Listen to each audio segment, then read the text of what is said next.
Bienvenue à vous sur cet épisode du podcast de la puissance mentale où aujourd'hui on va voir ensemble comment faire pour apporter de l'espoir en temps de crise. C'est un sujet qui me tient particulièrement à cœur et l'idée vraiment c'est que à l'issue de cet épisode, lorsque vous aurez écouté cet épisode, vous soyez en mesure dans les minutes qui arrivent de mettre en pratique concrètement les outils que je vais vous proposer. Ils sont simples, ils sont pratico-pratiques et surtout, vous allez pouvoir les tester, les expérimenter pour pouvoir vous les approprier et ça c'est extrêmement important. Alors c'est vrai qu'en temps de crise, et derrière le mot crise on peut mettre énormément de choses, que ce soit une crise personnelle, une crise financière, une crise économique, une crise gouvernementale, écologique, peu importe. Finalement, c'est dans ce genre de situation, on se rend compte que il y a soit des gens qui se laissent aspirer justement par un type d'énergie où leurs pensées, leurs émotions, leurs comportements sont plutôt à aller vers de la victimisation en se sentant pas bien dans leur peau et en se disant que c'est compliqué et en étant plus orientés vers les problèmes que vers les solutions. Et un autre côté, des personnes qui justement font du mieux qu'ils peuvent pour apporter de l'espoir, apporter une énergie positive, quelque chose qui puisse éclairer vraiment les personnes qu'elles entourent. Donc l'idée aujourd'hui, c'est de vous aider via ces points qui pour moi semblent vraiment importants et qui vont vous permettre justement de développer votre leadership. Parce qu'un leader, c'est ça, c'est une personne qui, en situation compliquée, en situation complexe, parfois on peut même parler de situations hostiles, ils sont en mesure de prendre de la hauteur, de faire preuve de discernement et sont capables aussi de prendre des bonnes décisions, peu importe le contexte, peu importe ce qui se passe autour d'eux. Avant de commencer sur ces 4 points fondamentaux, j'ai envie de mettre en conscience aussi le fait que les choses que je vais vous partager, elles sont simples. Simples, l'inverse, c'est complexe. Par contre, elles demandent peut-être des efforts. Donc là, oui, peut-être qu'au début, ça vous demandera des efforts parce que peut-être que aussi c'est à l'inverse de ce que vous faites habituellement, c'est peut-être contre-intuitif, mais croyez-moi, toutes les personnes qui jusqu'à maintenant j'ai côtoyé et qui mettent en place ces actions simples, elles sont aujourd'hui considérées comme des leaders dans leur domaine, des leaders auprès de leurs proches, auprès des personnes qu'elles côtoient. Alors, cet épisode va vraiment vous intéresser, que vous soyez aujourd'hui dans le monde de l'accompagnement, que vous soyez manager, chef d'entreprise, dirigeant, salarié, ou même que si vous êtes sans emploi, étudiant, peu importe, vous allez voir que tout ce que je vais vous partager, vous pourrez concrètement le mettre en place. Alors, la première chose, quand on vit une situation de crise où ça peut être compliqué financièrement, ça peut être compliqué émotionnellement, ça peut être compliqué de différentes manières, la première chose qui est très très importante et qui peut-être va vous paraître contre-intuitif, attention, roulement de tambour, c'est de prendre soin de soi, mais pas de n'importe quelle manière. Effectivement, lorsqu'on est en situation de crise, on a tendance parfois à être dans de la réaction, on agit sans même se rendre compte qu'on avance un petit peu comme une poule sans tête où on avance, on est sur le mode automatique et on ne s'en rend pas forcément compte, on accumule de la fatigue et puis parfois on dit des choses, on fait des choses que par la suite on regrette. Donc la première chose, quand je dis on prend soin de soi, c'est déjà prendre du recul par rapport à vous-même, pour vous observer, vous dire, OK, où est-ce que j'en suis moi en ce moment? Si je mets tout de côté, où est-ce que j'en suis? Est-ce que je me sens bien là où je suis? Est-ce que je suis fatigué? Est-ce que j'ai encore cette capacité de discernement? Est-ce que je suis en mesure de prendre des bonnes décisions avec lucidité? Si c'est oui, c'est OK. Si c'est non, demandez-vous justement comment vous pourriez prendre peut-être un peu mieux soin de vous, un peu plus soin de vous en faisant des choses simples, très simple. Parfois, ça va être d'aller vous promener en nature. Parfois, ça va être d'écouter une musique, de passer un coup de téléphone à une personne que vous savez que cette personne est une personne qui est boostante. Bref, demandez-vous simplement, facilement, comment vous allez pouvoir, dans les jours, non pas dans les jours, dans les minutes, dans les heures, dans les jours qui arrivent, comment vous allez pouvoir prendre soin de vous. Je me souviens dans ces moments-là qui étaient très compliqués à vivre pour moi lorsque j'étais policier de terrain et que c'était une période vraiment très difficile, notamment un moment où on avait eu des attentats sur le secteur où je travaillais, où j'ai perdu effectivement un collègue. C'était des moments qui étaient très durs émotionnellement. On était toujours sur le qui-vive. C'était une tension qui était palpable, c'était très difficile émotionnellement.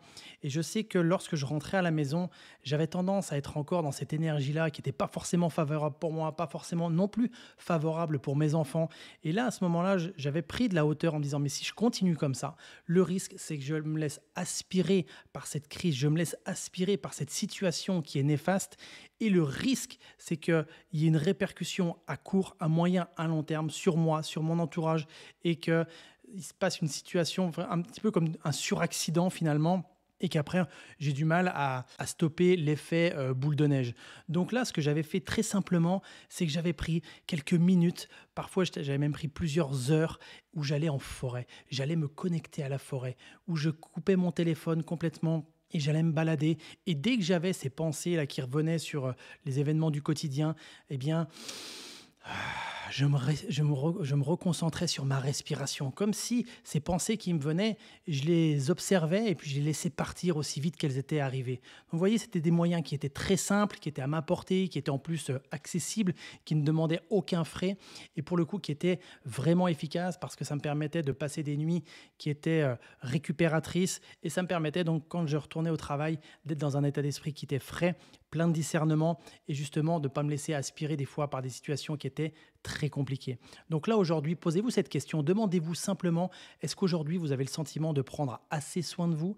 Sinon, demandez-vous donc comment vous pourriez le faire simplement. Et c'est à ça aussi qu'on reconnaît un leader, c'est une personne qui est capable de s'observer, qui est capable d'être aussi en toute vulnérabilité, de se dire qu'à un moment donné, elle n'est pas au top de sa forme et que justement, elle va pouvoir mettre des choses en place pour récupérer, se régénérer et repartir finalement d'un meilleur pied par la suite. Ensuite, le deuxième point que je voulais vous partager, et ça va vraiment vous permettre de créer des connexions avec les gens qui vous entourent, parce que la première chose qu'on a vue ensemble sur prendre soin de soi, c'était déjà une connexion à vous-même. La deuxième chose, ça va être une connexion vis-à-vis de vos proches, vis-à-vis de votre environnement.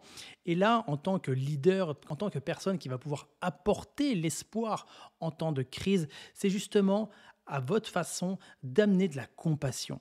De la compassion, c'est encore une fois cette capacité à prendre du recul, de ne pas rentrer dans des jugements hâtifs par rapport à ce qui se passe et de vous dire, tiens, c'est vrai que si j'étais à la place de telle personne, ça serait pas évident. C'est sûr que ce que la personne doit vivre, ça doit être quelque chose de très compliqué. Et en fait, la compassion, c'est pas forcément qu'on est obligé de souffrir avec la personne. C'est ça qui est intéressant et c'est ça la nuance aussi. D'avoir cette compassion, c'est de se dire que la personne, forcément, ce qu'elle est en train de vivre, ça doit être compliqué. En rentrant dans cette compassion, ça vous permet aussi d'être en maîtrise, de ne pas être dans le déni de ce que peuvent vivre les autres et ne pas non plus, dans l'autre excès, à être aspiré par ce que peuvent vivre les autres. À rester dans cette maîtrise en vous disant, OK, ce qui se passe là autour de moi, effectivement, c'est compliqué. Effectivement, j'ai beaucoup de compassion pour ce que peuvent vivre les gens et c'est vrai que si j'étais à leur place, ça serait aussi compliqué. Et c'est vrai que tout à l'heure, je faisais un parallèle à mon ancien métier de policier et je vais encore en faire un parallèle par rapport à cet ancien métier parce qu'effectivement, la crise, c'était quasiment dans le quotidien. Et quand on était amené parfois à côtoyer des personnes qui avaient subi des violences, des personnes qui étaient victimes, comme des personnes qui parfois avaient perdu des proches, d'être à leur contact. C'est vrai que de leur annoncer aussi qu'une personne qui était proche pour elle était décédée, c'était très difficile parce que là, j'aurais pu être vraiment inspiré par ce qu'elle vivait et d'avoir de la compassion. C'était vraiment cette barrière qui me permettait de me dire, OK, ce que doivent vivre les personnes, c'est très compliqué. Mais moi, ça m'empêchait aussi, c'était mon point aussi important pour moi, pour justement rester sur mes appuis, rester vraiment en plein discernement, de ne pas laisser aspirer par ce que vivait la personne. Et ça, évidemment, plus vous avez tendance à prendre soin de vous, comme je vous le disais en point 1, et plus d'avoir de la compassion sera plus facile pour vous plutôt que d'aller dans de la souffrance avec la personne. D'accord ? Et ça, c'est vraiment de la nuance, mais c'est à ça aussi qu'on reconnaît un leader, c'est cette personne qui a de la hauteur par rapport à elle-même, qui a de la hauteur par rapport à ce que vivent les autres.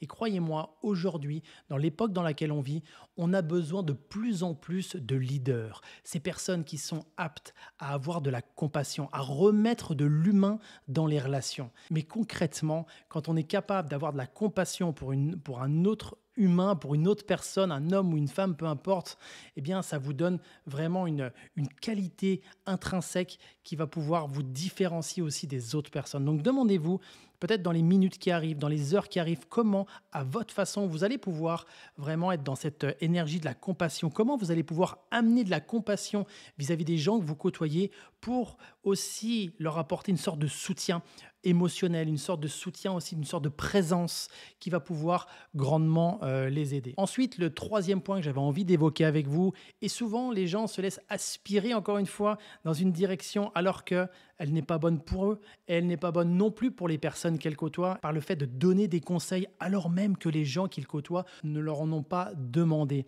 Et ça, c'est le souci parce qu'après, on va donner des conseils, on va parfois être même en surconseil par rapport à ce que peuvent vivre les gens et les gens n'ont juste pas besoin de ça.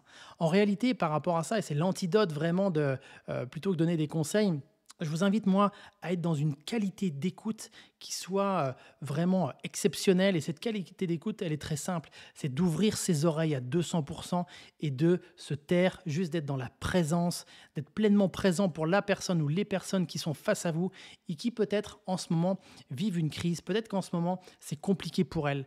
Et ça, concrètement, si vous appliquez déjà les 2 points précédents, qui est savoir, vous avez pris soin de vous, vous êtes dans de la compassion et en plus, vous allez avoir cette qualité d'écoute, de présence, ça va vraiment faire une différence parce que vous remettez encore un peu plus de l'humain dans vos relations. Et ça, j'en ai malheureusement fait le constat, peu importe les entreprises, les institutions, même dans les relations amicales ou autres, on en manque. On manque de gens qui ont, qui ont développé cette compétence d'écoute, de présence, d'ouverture à l'autre. Beaucoup de personnes, justement, en situation de crise, sont refermées sur elles-mêmes. Elles ne pensent qu'à leurs problèmes. Et ça, c'est pas forcément bon, d'ailleurs, pour elles, ni pour les autres. Donc là, ça va ouvrir aussi votre capacité de connexion à l'autre. Et moi, j'ai le sentiment vraiment que seul, on va peut-être vite, mais ensemble, on va plus vite et on va plus loin aussi. Donc là, cette capacité à écouter, cette capacité à rentrer en connexion avec les autres va faire de vous une personne qui sort du lot. Et ça, concrètement, nous, c'est ce qu'on voit sur les formations de coaching en préparation mentale au sein de l'Académie de puissance mentale. C'est comment faire une connexion de très haute qualité. Et ça fait une réelle différence. Et juste dans la présence, juste dans la posture, ça change tout. Ça change tout parce que vous allez dégager une sorte de confiance. La personne va se sentir aussi en confiance. Et d'ailleurs, peut-être que ça vous est déjà arrivé d'être face à une personne et vous ne savez pas trop pourquoi, mais en présence de cette personne, vous vous sentez bien, vous vous sentez rassuré, vous vous sentez en sécurité. Et parfois, inversement, peut-être qu'en présence de certaines personnes, vous ne vous sentez pas bien, vous vous sentez complètement insécure, vous n'avez qu'une idée en tête, c'est de partir et de vous éloigner. Ça, je vous invite vraiment à le développer, cette posture d'écoute, cette posture de présence, cette posture qui fait cette différence, surtout aujourd'hui, dans le monde dans lequel on vit. Ça va vraiment vous aider à apporter de l'espoir aux autres, à apporter votre lumière aux autres, un petit peu comme un phare est capable d'éclairer les autres. Vous savez, un phare, quand on est en pleine mer, on le voit de loin et il éclaire les gens. Et sa lumière se diffuse vraiment au loin. Donc c'est tout l'objet aussi, lorsqu'on est un leader, lorsqu'on a un positionnement qui est puissant, ça va aider des dizaines et des dizaines de personnes. Et enfin, le 4e point que je voulais voir avec vous, c'est un point sur lequel on porte vraiment beaucoup d'importance sur les formations au sein de l'Académie de puissance mentale. C'est un point qui va vous aider à faire votre différence. C'est celui où justement vous avez cette compétence que vous allez pouvoir développer, mais cette compétence de voir chez les autres le potentiel que eux-mêmes ne sont pas capables de déceler. Et ça ferait une vraie différence. C'est-à-dire que la personne agit des fois d'une façon un peu automatique et vous allez être capable de le déceler et en plus de le valoriser. Vous allez être, comme je disais tout à l'heure, comme un phare. C'est-à-dire que vous allez porter votre attention sur ce que les gens font de bien, sur ce que les gens mettent en place et qui est plutôt favorable pour elles et pour les gens qu'elles côtoient. Et ça va faire une vraie différence parce que de valoriser, c'est aussi un choix que vous avez. Et je me suis rendu compte que plus vous aurez tendance à valoriser les autres, mais attention, quand je dis valoriser les autres, c'est aussi que vous le pensez, c'est que vous le ressentez. Sinon, la personne en face de vous va le sentir que c'est pas forcément authentique et que c'est pas sincère. Donc là, plus vous porterez votre attention sur le potentiel que la personne a, plus vous le valoriserez et plus vous serez vu comme quelqu'un qui donne de l'espoir, notamment en situation de crise. Et d'ailleurs, toutes les stratégies que je viens de vous donner, les 4 stratégies que je viens de vous donner, elles sont valables certes en temps de crise parce que les gens en ont vraiment plus besoin, mais elles sont valables aussi même quand les choses sont plutôt agréables. Donc, je vais vous rappeler ces 4 points qui, selon moi, sont fondamentaux, qui, selon moi, sont essentiels et qui vont vous aider, encore une fois, à sortir du lot, à devenir un leader dans ces moments un peu compliqués, qui vont aussi donner de l'espoir aux personnes que vous côtoyez. Donc, la première chose, c'est déjà de vous connecter à vous-même en prenant soin de vous de la façon la plus simple. Ensuite, le deuxième point, ça va être d'amener à votre façon de la compassion pour ce qui se passe autour de vous, pour toutes les personnes que vous côtoyez et qui peuvent vivre justement ces moments de crise. Et d'ailleurs, petit aparté, quand on apporte de la compassion pour les autres, on en apporte aussi directement et indirectement à soi-même et c'est très très puissant. Ensuite, le troisième point, c'est d'écouter la personne avec une qualité d'écoute et une qualité de présence qui soit vraiment haut de gamme. Vraiment d'être pleinement connecté à la personne, à 200% avec elle, va faire une réelle différence dans votre quotidien et celle des personnes qui vont vous côtoyer. Et enfin, le quatrième point, c'est d'avoir cette capacité justement à voir le potentiel des autres et à le valoriser. Alors, tout ce que je viens de vous dire, peut-être que vous vous êtes dit, oui, ça je le sais, ça je le connais déjà, mais la vraie question que je vous pose, c'est comment vous allez l'appliquer dans les minutes qui viennent, dans les heures qui viennent, dans les jours qui arrivent, pour que justement vous fassiez votre différence et surtout que vous soyez un phare pour les autres. Un phare, c'est quelqu'un qui éclaire les autres et qui n'est pas forcément là pour les éblouir de sa présence, mais qui est là pour les aider, pour les éclairer sur leur chemin. Et vous allez devenir, en faisant rien que ces 4 petites stratégies-là, vous allez faire une vraie différence et vous allez vraiment apporter de l'espoir dans la vie des autres personnes. Et vous allez aussi contribuer à votre façon à un monde meilleur. Voilà, chers auditeurs, j'espère évidemment que cet épisode vous a plu, que ça a mis aussi peut-être en avant des choses que vous dites « Ah tiens, c'est vrai que là, ça... » Peut-être que je le savais, mais je n'avais peut-être pas tendance à l'appliquer dans mon quotidien. Donc, n'hésitez pas aussi à me faire un feedback. Je vous attends évidemment sur le groupe privé Ma Puissance Mentale Passe à l'Action. C'est sur le groupe avec lequel j'interagis vraiment régulièrement. Quoi qu'il en soit, je vous souhaite évidemment le meilleur. Prenez encore une fois bien soin de vous et je vous dis à très vite. Bye tout le monde.